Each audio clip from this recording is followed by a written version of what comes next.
finding out that the person you've trusted for years, your husband, your partner, is not only a liar, but also a criminal mastermind, a man who built his entire identity on deception and when backed into a corner decided that murder was the only way out.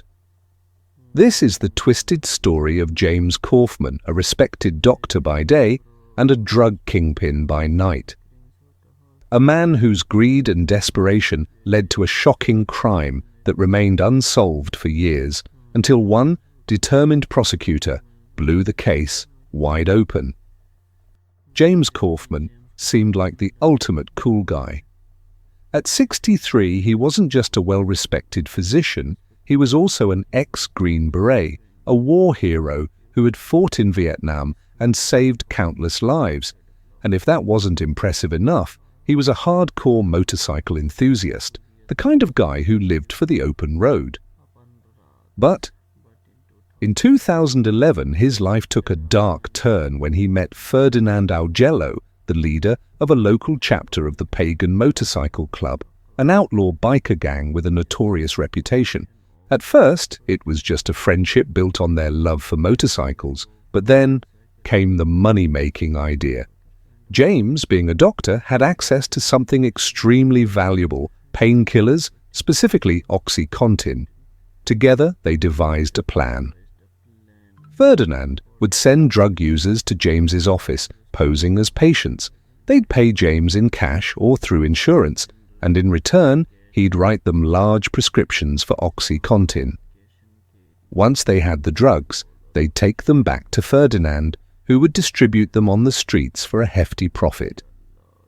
It was the perfect crime, clean, profitable, and most importantly, completely under the radar. Until one person started asking questions. James's wife, April, was no ordinary woman. She was a well-known radio host, famous for her sharp wit and outspoken personality. She wasn't the type to ignore red flags, and soon she started noticing things about James that didn't add up. And then she uncovered the truth. Not only was James running an illegal drug operation with a biker gang, but his entire persona, his war stories, his military tattoos, even his Green Beret status was a lie. He had never fought in Vietnam. He was never a hero. He had fabricated his past to make himself look like someone he wasn't. April was devastated. This wasn't just a betrayal, it was her entire life unraveling before her eyes. And she had had enough. She wanted a divorce, but James wasn't ready to let her go. April, being the fearless woman she was, didn't back down. She threatened him, saying that if he didn't let her go, she'd expose everything, his fake past, his drug empire, his connections to the biker gang. And as a radio host with a massive platform, she had the power to destroy him. James was trapped. And so he made a decision that would change everything. James turned to Ferdinand and said the unthinkable. "I need her gone." Ferdinand knew exactly what he meant, and he had just the guy for the job. They hired a hitman. The plan was simple. On the morning of the attack, James made sure to leave the back door unlocked. April was home alone, completely unaware of what was coming. The hitman slipped inside, and then, blam, a gunshot rings out. Blam, another shot. April Kaufman was dead. When investigators arrived, they found nothing. No fingerprints, no shell casings, no signs of forced entry. And James, he had the perfect alibi. He was at work when it happened. For years, the case went cold, and to make things even more difficult, the hitman overdosed on drugs 18 months later. The only person who could have linked James to the crime was gone. It seemed like he had pulled off the perfect murder. But in 2017, 5 years later, everything changed. The newly appointed county prosecutor took one look at the local crime records and thought, why do we have so many unsolved murders? He made it his mission to solve them, and one of the cases that caught his eye was April Kaufman's.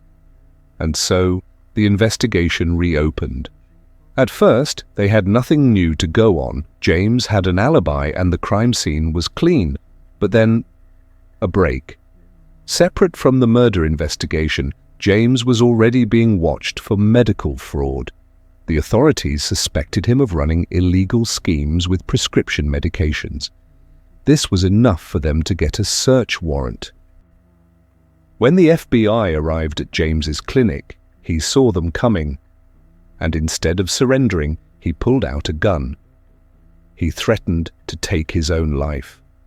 Scene freeze, close-up of James holding the weapon, tension in his eyes. For a moment, everything stood still. But after a long standoff, officers managed to talk him down. He was arrested, not for April's murder, but for illegal weapons possession. And then came the final blow.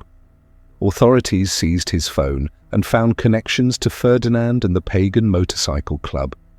When confronted, James panicked and tried to shift the blame onto the gang, but that backfired. Gang members came forward saying, "No, James was the one who came to us, asking for a hitman." And just like that, James was charged with April's murder. But before he could stand trial, James took his own life in jail. Ferdinand, on the other hand, was convicted and sentenced to life in prison. April Kaufman lost her life for wanting the truth to be known, but in the end, the truth won. And James Kaufman, he went from a respected doctor to a criminal mastermind, to a man who couldn't face his own crimes. Justice may have taken years, but it arrived. What do you think? Was justice truly served? Let us know in the comments below.